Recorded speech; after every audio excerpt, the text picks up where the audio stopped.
Good afternoon, fight fans. Back again. Hashtag MMA Cam 12.5. Doing a .5 just because kind of want to modify the last video that I did, or just offer some rebuttal. Yeah, it was kind of tired that night. So I didn't get to some of the stuff that I wanted to. But hold on one second. Grabbing some notes, and I actually wrote down some of the stuff that I wanted to say. Wasn't looking at my notes when I made the first one, so this video I think I'm gonna dedicate to just previewing what could be a rematch for Gustafsson and Jones. Thought the fight was extremely close. Some people scored the first and the third for Alex, and then the second, fourth, and fifth for Jones. Some people had the first three for Alex, and then scored the fourth and fifth for Jones. I've seen different scores. So without further ado, I want to get into what will be the rematch between these two. And I'm not sure that the fight would look the same or mirror the one that we just saw at 165. I don't think we'll see another 5-rounder like that. I actually think that this will probably could end a little bit quicker. But basing this off of what we saw in the first fight, extremely great takedown defense from Alex. Who would have thought that the first takedown we saw in this fight would be from Gustafsson taking down Jones? And not only that, but to follow it up with the fact that Jon Jones didn't get a takedown until the 5th round, and pretty much stood with Alex the entire fight. He didn't mount any significant offense even during that takedown, and this was late in the fight. It couldn't even take Gus down when he had him stunned. It was surprising. I'm sure it was an eye-opening fight for Jon Jones, realizing that he can't dominate everybody. And yeah, so this fight to me proved that both fighters extremely great fighting at lengths which they can hit and not be hit back. But in this case, they were able to hit each other inside of the striking range, which was not a that was a moot point, because going in, Jon Jones tried to make it seem like he was fighting guys with all skill, and looking back, I think that was a foolish statement for him to make, especially because you can turn on the tape and see that he uses length and see that it's to his advantage, and see that he controls the pace. He wasn't able to control the pace against Alex. He wasn't able to chain fight like he usually is able to do. Keep you on the outside, keep you on the outside, keep you on the outside, take down, or keep you on the outside, keep you on the outside, you clinch up, trip. He wasn't able to employ that against Gus. Gus was dynamic, moving all the time, and even when he was hurt, he impressed me. I knew that he could come in here and into the fight and inflict some damage on Jones. I wasn't sure whether a 5-round fight was to his benefit, and I said that he had a chin and he was not going away. It was truly inspiring watching him fight that fight. I mean, any other light heavyweight in there, and he would have won easily. And I thought that he beat Jon Jones on that night. Jon Jones was able to get the edge. And I don't want to make this seem like I'm just pointing out all of my notes and not all Gustafsson. I thought that Jones did extremely well with kicks and elbows. That is exactly what he excels with. He's very he camouflages a lot of his movements. I realize with his elbows and his kicks, it's kind of hard to read him.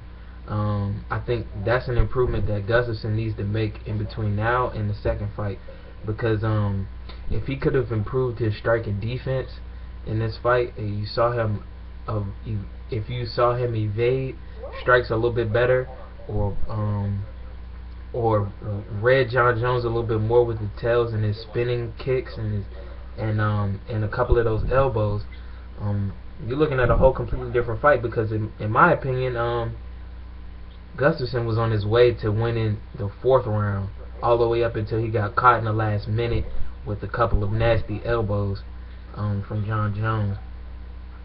From what I've heard, Jon Jones was fighting with a broken foot, or a hurt foot at least. Not sure how early it was. I tried looking to see what kick Mike Winklejohn was talking about. He said that Alex checked the kick and hurt Jon Jones's foot. So I looked back just to see. I couldn't tell. I wanted to say it was like early on in the fight, maybe 2nd round, 3rd round, but Jon was throwing a lot of kicks, so you can't really tell which one really hurt him. At least I wasn't. So if you know, leave a comment. Tell me on Twitter or whatever.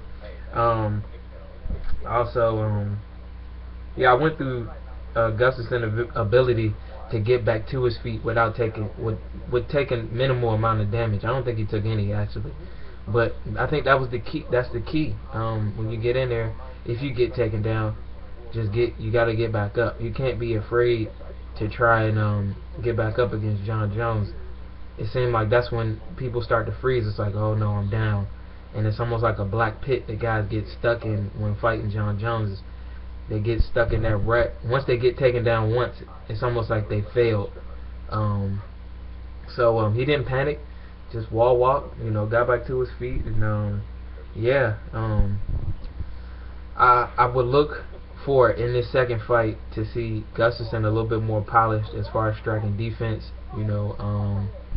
Keeping his eye on when Jon is postured to throw a spinning kick or a spinning elbow. As far as Jon is concerned, it's not a secret. He's gonna have to learn how to strike in close quarters. I mentioned that in my preview vid that he needed to learn how to strike in close with guys, because right now he only knows how to use his length, and when they get too close to him, open palm, back away, and that's not the way it should be.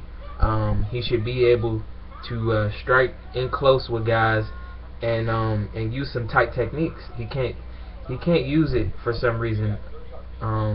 He's excelling at fighting at length, but really close, Gustafsson I think got the better of the exchanges with a couple of uppercuts and whatnot. If it's not the elbow in close, he doesn't really have any other go-to moves, or the spinning elbow.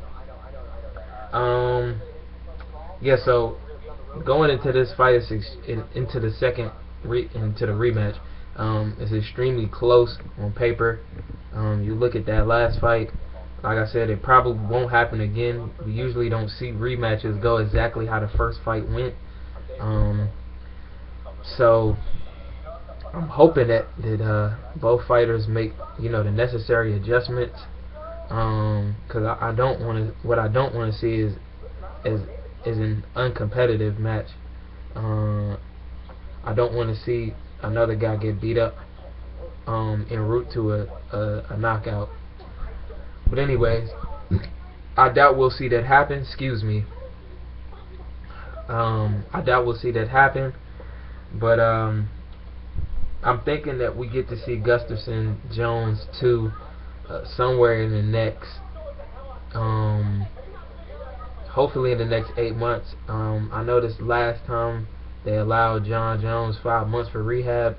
Actually, I don't even think it was 5 months, because I think he hurt it in April and then fought again in September. So you looking at May, June, July, August, July, maybe 3 months of rehab on that toe. That could have been what it was that hurt him. I think you need a little bit more than 3 months, especially to get back in there to fight. So I'm thinking somewhere around the 8 month gap. Now, kinda is where I'm looking at the rematch might take place. I was thinking about Glover, that weighing out that option, but it really doesn't make sense seeing that Gustafsson is perfectly healthy now. Though we know that he doesn't have any major injuries, so the only thing we're waiting on is how healthy the champion is. I think if it's 8 months for Jon Jones, Glover needs to fight again. right now Glover is sitting at the cusp of it, and I think he feels it, that he didn't warrant a title shot after that fight, after his last fight, and after this fight. Gustafsson proved that he's more than worthy of being in a second fight against Jon Jones. So I think we see Glover fighting again before we see him in a title shot. Preferably, I'd like to see him against somebody like Cormier or Daniel Cormier if he can win, and if he drops down, or Phil Davis, who right now is sitting almost at the same spot that Glover is sitting at. You know, Phil Davis may be 2 fights away from making it happen, but I think a win against Glover, he could definitely be looked at in the title conversation as a legitimate legitimate fighter. I think he's a legitimate option at that point. But let me know what you guys think. I know a lot of people saying that it was a robbery of the first fight, Jones Gustafsson. Let me know what you think. Also, follow me on Twitter at #MMA. Also, follow me on WordPress, #MMA.wordpress.com. And until next time, be easy.